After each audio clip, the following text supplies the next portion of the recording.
You know, at the beginning of the movie, it's going to be an hour and a half. You know, at the end of an hour and a half, I'm done. But with a game, you don't necessarily know how long it's going to go on. So, you know, we can continue to scare them for a long time.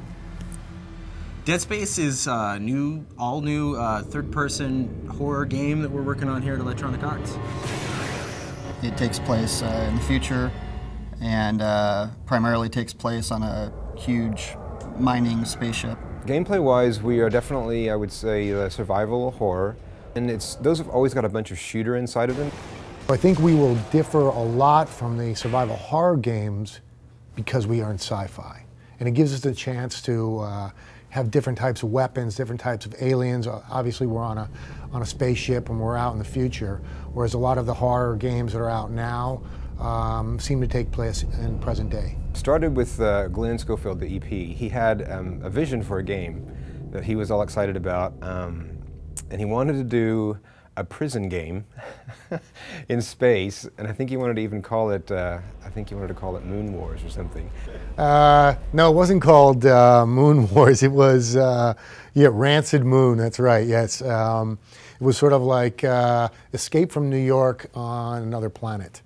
And we were like, okay, we got the space part, we're down with that. I'm not so sure about the prisoner part. We've been on teams with each other for a long time, and we would sort of go to movies or go to other see other horror games and be like, do you see what that thing did? And that was crazy. And then we go back to work on like our rated T for teen game and sort of like, yeah, we'd love to make that someday. And we'd sort of toss it around at lunch and stuff like that, but never really thought we'd get a chance. It started a little over 2 years ago. It just felt like it was the right time to go and, you know, talk to the general manager and president of the company about making our own IP. Glenn decided that it was now or never. So he went to the bosses. He was like, look, I got my guys.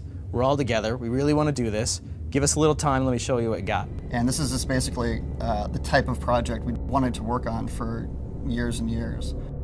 So we all got together and thought a lot about it, and the basic tenements were there. It was going to be a scary horror survival game in space. You play Isaac Clarke, who is an engineer who gets thrown into a pretty crazy and intense situation.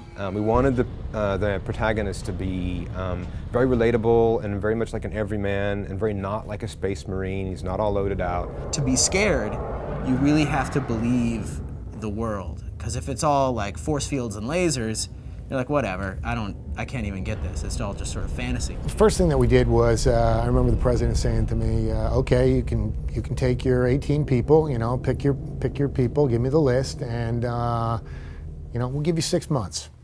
And I think it was important to us not to come out with a doc at the end of the 6 months. It was, what we really wanted to do was sort of put something in their hands to play.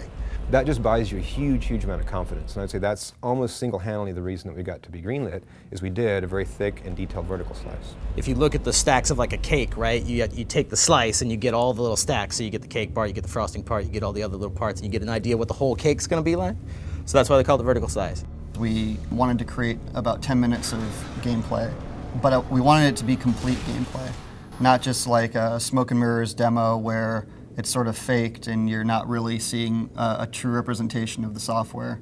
That was the biggest thing, is to come out with something we say, here, instead of pictures, here, just play it. By the end of that, it was only 15 minutes, but it was really good and really scary and fun, and we still had a year and a half before we had to finish it, theoretically. When we figured out that we could scare people, like scaring people's really hard. But to see someone for the first time pick it up and then jump or scream or yell, I mean, those are great moments. The first time that really sort of came together for me was the first time we turned off the gravity. You know, there's been plenty of games before that have done horror or done other sorts of things, but the first time we turned off the gravity in the game, and it really worked. And like you could walk over stuff and come around the other sort of side, and there was bad guys that were upside down, and there was blood that sort of came out of a thing and it just sort of floated away in globs. I was just like, oh, okay guys, we're onto something. Like, this is pretty good. I'd like people to walk away and think that that was the scariest video game they've ever played. That it was new, it was fresh, but that it scared the crap out of them. That would be a great goal.